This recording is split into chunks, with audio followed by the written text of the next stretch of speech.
Hey guys, welcome to the X-Ring. On today's episode, what I'm going to do is kind of a departure from my normal reviews and everything else. You guys know the type of scopes that I use and everything else, but I wanted to review something by Primary Arms. I've heard a lot of really good stuff about Primary Arms, especially a lot of the reticle designs. Dimitri designs those, a lot of patented designs that he does. He does the ACSS reticles for Trigicon and whatnot. But like I said, big thanks to Primary Arms and Dimitri with Primary Arms. Today we're going to be reviewing the 4-14 by 44 scope with the R-Grid 2B reticle. Guys, these scopes are made in China, but if you look at a lot of the reviews on these, they are known to be cost efficient as well as being very accurate and repeatable. So we're going to find out today for ourselves. I really want to find out, really want to see how this thing shoots. Another big thanks to Primary Arms for providing the Aero Precision mount for this. This is a 30mm tube. Price point on this runs $220-ish to about $240-ish for this scope. So very economical scope. We're going to see how it does. And then the mount that was provided was the Ultralight scope mount, the SPR and the 30mm. These run about $95 on Primary Arms. Let's go ahead and unbox this stuff now because I haven't even seen it. But there it is. I want you guys to look, see the fit and finish on it. Looks like it has an interlock joint there on the top, some torque screws here, and then also a side plate here that uses screws, the torque screws. So we're going to put everything into this, and let's go ahead. And I will tell you the Aero does give you the tool, so that's pretty nice that they already provide that for you for tightening. We're going to use the Fix-It sticks today. And let's go ahead and open this box and see what we're dealing with. So the scope's packaged up in bubble wrap, has a little bit of, has some rubber bands around it. This is a mil radian scope, and it does have the 10th mil adjustments. It is illuminated as well, so you guys can see that. It has 6 different illumination brightnesses with off in the middle of each one, so you guys can see 1 and then off and then 2. You can see the turrets here. So the turrets, they freely turn, they're not locking or anything else. You can reset them to 0 like you should be able to. And guys, I'm a big fan of 4-14 power. I think you can do anything you need to do from that power range of 4-14. Everything from having that low light application all the way out to 1,000 and beyond. The scope, the finish and everything looks decent. You can definitely tell it's a budget type scope, but it feels very solid. It's not like, this is their silver series, if you will. I think they do a silver and a gold and a platinum series. I do have some experience with the platinum stuff, and I know that stuff works well. But this, it does have that R-Grid reticle. As far as the feel of the clicks, they do feel pretty solid. They don't feel spongy, if you will. If I feel any sponge, it's when I go down. So going up, I don't know if you guys can hear that, but it's very tactile, feels good. But when I go down, it's a little spongy on the way down.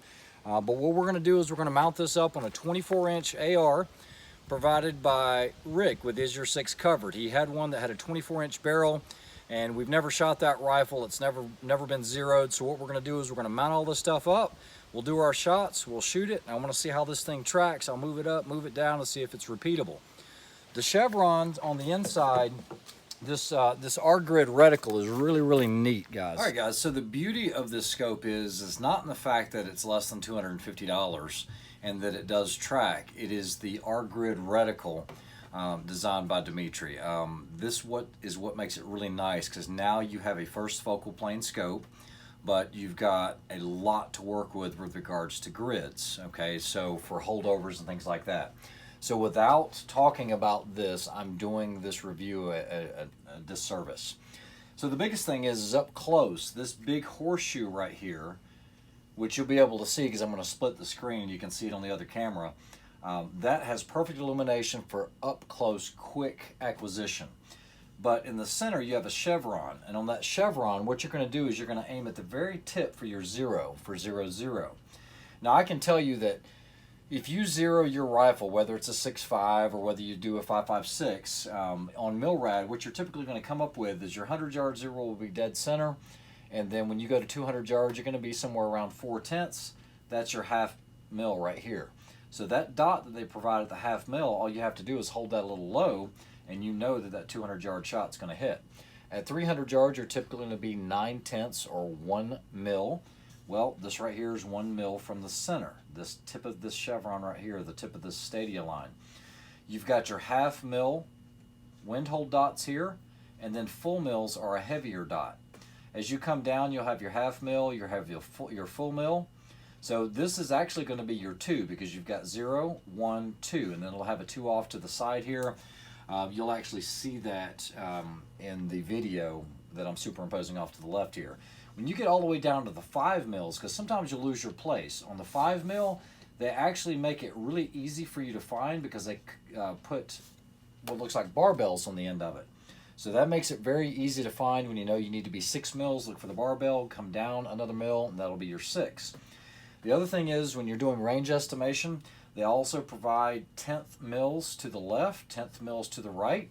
And then we showed you this earlier, but the way this works is this is your auto ranging, okay? And so if you have, let's say this is a man, let's say this cap is a man.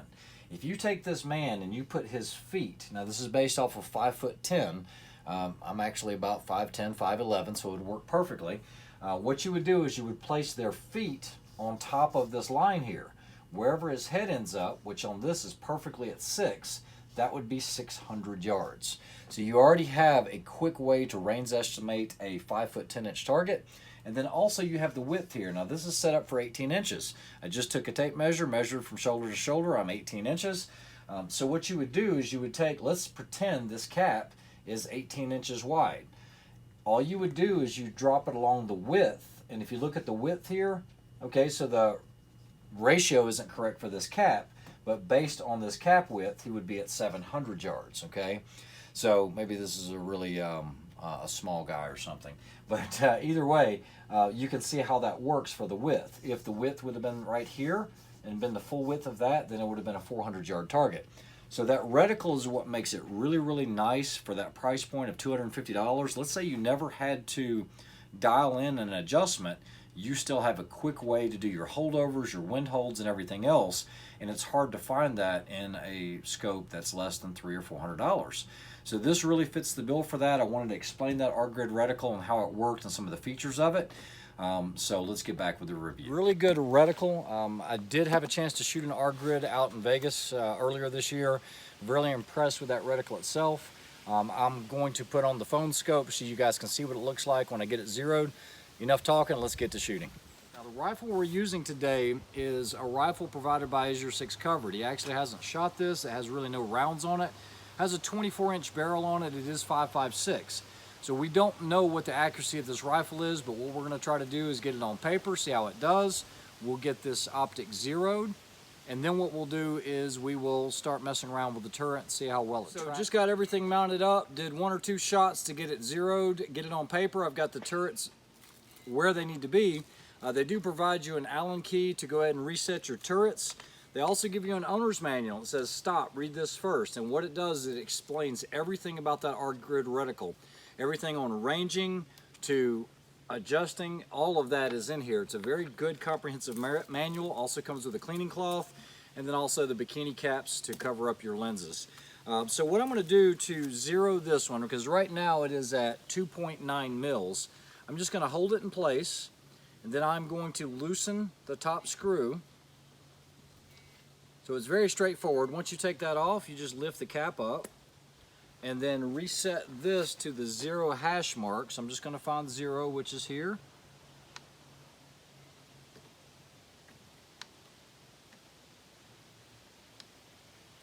And there it is. Okay, so I've got it lined up. I will tell you that it doesn't line up exactly perfectly with the 0. It's a little bit below it, but one click makes it 1/10 above it. So I've just got to kind of deal with that.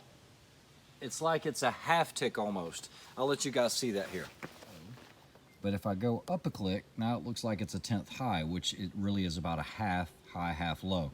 So that's one of my little things with the pet peeve. You know, the detent doesn't line up exactly right. I'm used to being able to get that to where it's perfect. And I know that might matter to some people, but it's just one of the things that I noticed. Let's continue.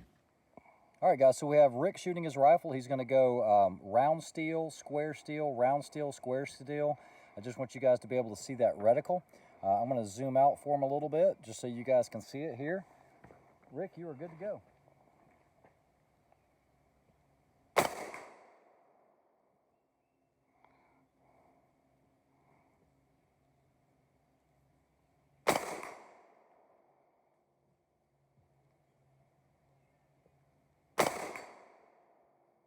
All right, guys, so what we're going to do is I've zeroed the turrets out to 0, 0. I know that's pretty close at 100 yards. So what I'm going to do is I'm going to shoot a 3-shot group at 100.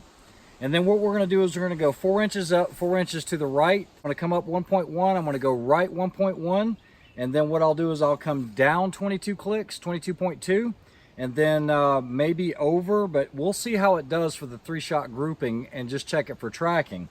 I'm not sure the order that I'm going to go yet, but I know I'm going to go here first, then I'll go here second.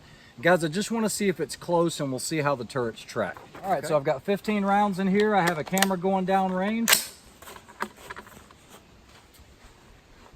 And it won't be perfect, but it'll be close.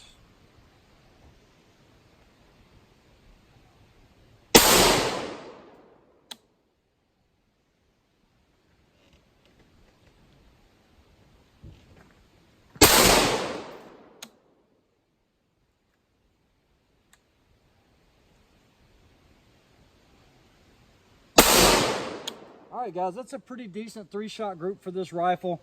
It does not have a competition trigger or anything like that in it. So what I'm going to do is I'm going to come up 11 clicks. I'm going to go right 11 clicks, or 1.1 mils in each direction. And I'm still going to hold center, okay? So I want it to hit the top right, but I'm still holding dead center where I was shooting before.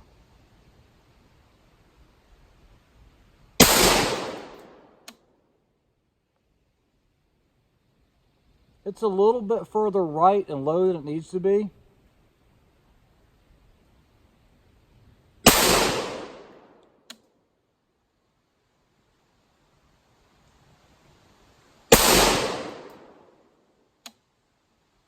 Okay, the dispersion is a little larger.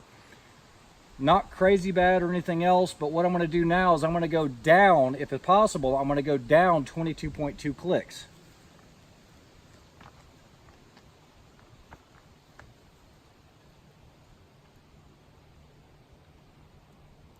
.2, I'm still going to hold center of the paper. It should hit the bottom right diamond. Nice.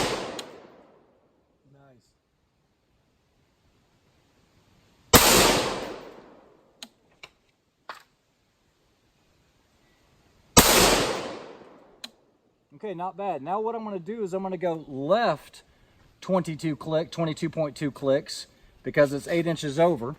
So we're going to go left.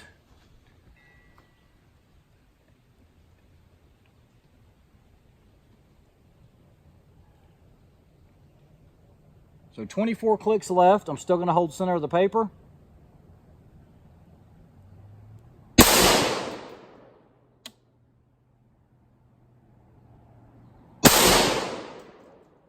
Are they close, Rick?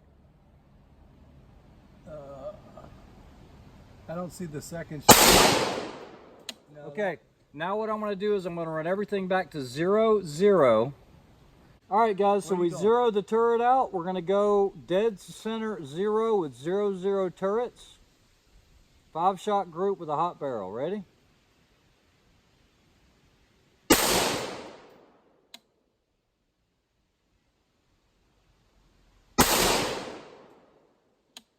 Oh, yeah. You're still in the center.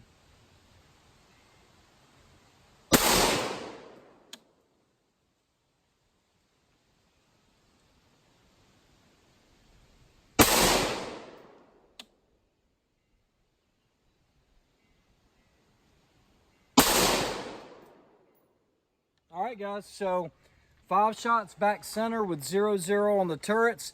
Like I said, I didn't do the math exactly right, but it was close. What I was just trying to do was get it close to the diamond, do some more shooting, and then get it back on the center with 0, 0 on the turrets. I think it chewed out the center. You guys saw that on the video. So, you know, I have no problem with the tracking. Now it'd be a matter of going and shooting it out long range. You know, the R-grid reticle really makes it nice because you don't have to dial. You can actually just do holdovers within the reticle itself. And the price point is really, really good. The only other thing I would need to do is is basically a durability test, but this is not my optic. I'm not dropping it or anything else. It's not my rifle. But honestly, guys, for $250, and it's a first focal plane scope. All right, guys, so really impressed with this scope in regards to the price point of it. It being able to track, I believe it did well. I mean, for less than $250. The rings, I like the rings, the cantilever setup from Aero Precision. It only has 2 screws holding it, and what I'm talking about are these right here. And so you have this interlock here, but with those 2, whenever you tighten them, you have to make sure you chase these back and forth, because what ends up happening is I ended up using a torque wrench on it, and I did 15 inch-pounds, and I did 15, 15, and I chased it probably 10 times before they equalized out at 15 inch-pounds each. So that's one of those things that I would definitely be cognizant of, but everything seems to be tracking well. It works well. You know, big thanks to Primary Arms, big thanks to Dimitri for sending this to me and allowing me to basically review it. I really haven't heard much negative about the Primary Arms. I mean, the illumination works well. It shipped with a battery. It was very easy to reset the turrets. You know, it's one of those things, it's budget conscious. I mean, it doesn't have a 0 stop or anything like that. But if you remember where you're at, you should be just fine. Big thanks to Defender Ammunition. We shot the 69 grain SMK for this test. You guys saw this thing shoot sub MOA, at least when it was 0-0'd. It was off a little bit when we did move over. And like I said, this was a very impromptu box test, if you will. You can't even call it a true box test. We were just basically holding the center and then adjusting with the turrets just to see where it would impact. Also, big thanks to Cobalt Kinetics, Microtech Knives, and Palmetto State Armory. Guys, I hope you have a great week. We'll talk to you soon. If you're looking for a good, solid optic that's not going to break the bank, I think this is a good option for you. Primary Arms, 4-14, first focal plane, Aero Precision SPR mount. Guys, have a good one.